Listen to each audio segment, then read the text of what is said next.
बिस्मिल्लाहिर्रहमानिर्रहीम अस्सलाम वालेकुम। मेरा नाम डॉक्टर एहसन है और आज हम जानेंगे सपोर्ट इन प्लांट्स के बारे में। Okay, so this is the part 1 video और इसके बाद मैं पार्ट 2 वीडियो भी अपलोड करूँगा। Okay, so the young stem have special type of anatomical arrangement which also helps in the supporting plant। अब बेसिकली जो यंग स्टेम होती है ना, सो suppose this is the stem. अब बेसिकली स्टेम जो है ना उसके 3 पार्ट्स होते हैं। ये जो आप बाहर से देख रहे हो दिस इज द एपिडर्मिस, ठीक है ना, ये बेसिकली एपिडर्मिस है। और ये जो अंदर वाला पूरा ग्रीन से देख रहे हो ये पूरा पोर्शन, इसे बेसिकली हम कॉर्टेक्स कहते हैं, ठीक है। और ये जो आप बीच में जो ये वाला जो पूरा स्ट्रक्चर देख रहे हो ना, इसे बेसिकली हम स्टील कहते हैं, ठीक है। तो बेसिकली खास किस्म की अरेंजमेंट होती है स्टेम के अंदर, जो कि क्या कर रही होती है कि पूरी प्लांट बॉडी को सपोर्ट प्रोवाइड कर रही होती है। Okay, the outermost layer of thin walled cell called the epidermis, ठीक है ना, मैंने आपको बताया था आउटर वाली जो लेयर होती है उसे बेसिकली हम एपिडर्मिस कहते हैं।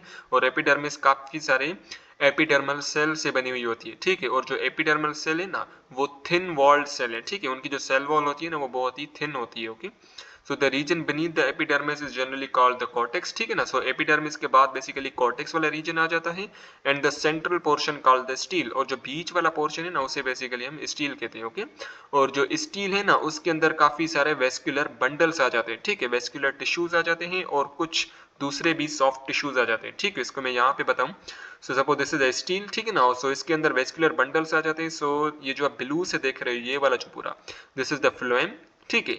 और ये जो आप ऑरेंज से देख रहे हो ये पूरा वाला दिस इज द जाइलम, ठीक है। सो स्टील के अंदर काफी सारे वेस्कुलर बंडल्स होते हैं। Okay, so this type of stem depends for its mechanical support in the following tissue, ठीक है। अब बेसिकली स्टेम को जो है ना स्टेम की मैकेनिकल सपोर्ट के लिए कुछ चीजें रिक्वायर्ड होती हैं, ठीक है। एक चीज है पेरेनकाइमेटिक सेल, ठीक है। वंस अगेन देखिए स्टेम की सपोर्ट के लिए कुछ चीजें रिक्वायर्ड होती हैं, ठीक है, जिसमें से पहली चीज है पेरेनकाइमेटिक सेल, ठीक है, थिन वॉल्ड पेरेनकाइमेटिक सेल।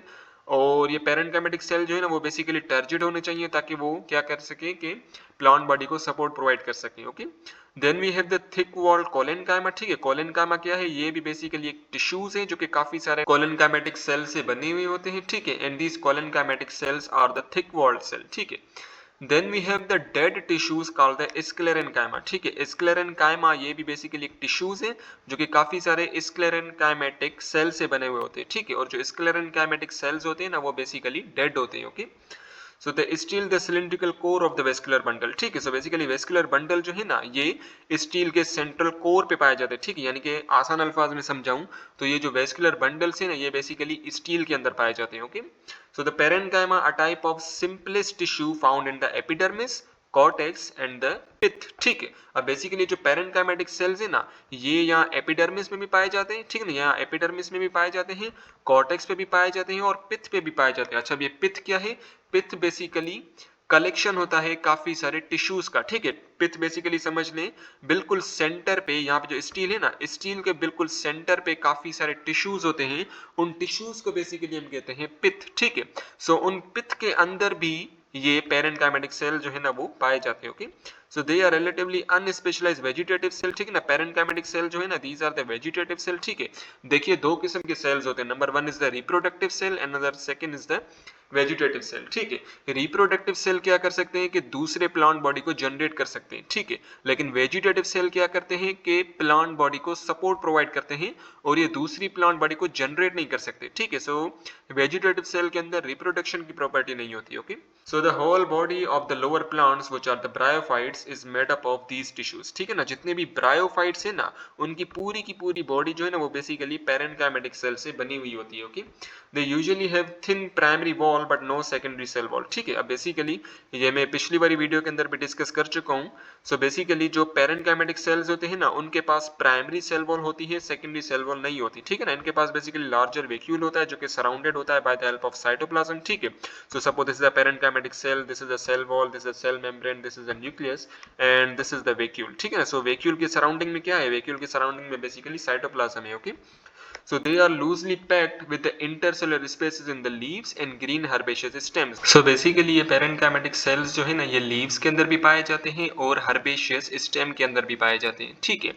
और ये जो पेरेन्काइमेटिक सेल्स है ना जो कि लीव के अंदर और हर्बेशियस स्टेम के अंदर पाए जा रहे हैं उन दोनों, अगर सपोज कि this is a parenchymatous cell, this is another parenchymatous cell, so इन दोनों पेरेन्काइमेटिक सेल के बीच में एक स्पेस होगी जिसे हम कहेंगे इंटरसेलुलर स्पेस। ओके, सो पेरेन्काइमेटिक सेल्स जो है ना, ये क्लोरोप्लास्ट कंटेन करते हैं, जिसकी वजह से फोटोसिंथेसिस जो है ना वो इनकी बॉडी के अंदर होता है, ठीक है ना, यानी कि सेल्स के अंदर होता है। So they take in water by endosmosis and become extended. These extended parenchymatous cells और turgid exert an internal pressure called the turgor pressure. ठीक है, ये टर्गर प्रेशर, ये सारी बातें मैं पिछली वाली वीडियो के अंदर डिस्कस कर चुका हूँ कि so due to this pressure these parts remain firm and rigid. ठीक है, if these cells lose water they also lose turgidity which causes wilting in herbaceous stems and leaves. अब बेसिकली क्या होता है कि जब भी पेरेन्काइमेटिक सेल्स जो है ना वो वाटर को अपने अंदर लेते हैं bye the help of endosmosis, ठीक है, तो वो क्या हो जाते हैं, टर्जिड हो जाते हैं। अब जो पानी उन सेल्स के अंदर गया है, उन पेरेन्काइमेटिक सेल्स के अंदर जो गया है, अब वही पानी क्या करेगा कि उन्हीं पेरेन्काइमेटिक सेल की जो सेल वॉल और सेल मेम्ब्रेन जो है ना वहां पे प्रेशर अप्लाई करेगा, जिसकी वजह से उस प्रेशर को हम कहेंगे टर्गर प्रेशर। ठीक है, और इसकी वजह से क्या होगा कि वो वाला एरिया, जिस एरिया पे वो वाले पेरेन्काइमेटिक सेल स्वेल अप हो गए, टर्जिड हो गए, तो वो वाला पार्ट जो है ना प्लांट बॉडी का, वो बेसिकली रिजिड हो जाएगा, सख्त हो जाएगा। Okay, therefore these turgid parenchymatous cells are important for the support and shape of soft plant. ठीक है, यही पेरेन्काइमेटिक सेल जब टर्जिड हो जाते हैं तो इनकी टर्जिडिटी जो है ना ये बेसिकली प्लांट बॉडी को सपोर्ट प्रोवाइड करती है और प्लांट बॉडी को शेप भी प्रोवाइड करती है। Okay, so then we have the most important tissue which is known as the collenchyma. ठीक है, collenchyma is another type of simple tissue which is important to provide support in plant. ठीक है, basically जो collenchymatic cells होते हैं ना, collenchymatic cell basically क्या करते हैं कि प्लांट बॉडी को सपोर्ट प्रोवाइड करते हैं।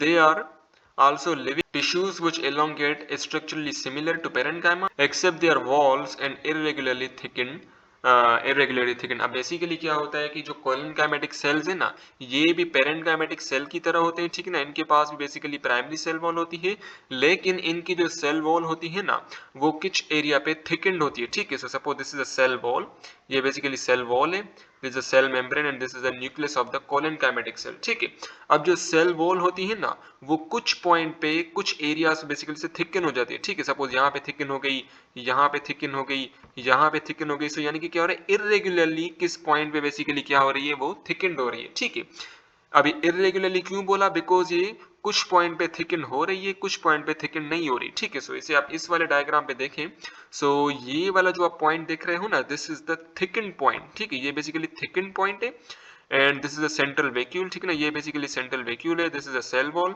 And this is a protoplasm. ठीक है, protoplasm, this is a living matter of the cell. Okay, और ये जो कोलिनकाइमेटिक सेल्स होते हैं ना, ये बेसिकली इलोंगेटेड सेल्स होते हैं। ठीक है, इलोंगेटेड यूं ऐसे खिंच जाते हैं। ठीक है, so the thickened area is usually more prominent at edges. ठीक है ना, अब जो thickened area जो होती है ना वो edges के यानी कि किनारों वाले साइड पे बहुत ही ज्यादा हमें दिखाई देती है। ठीक है, सो इसे आप इस वाले डायग्राम पे देखें तो आपको अच्छे से समझ में आएगा।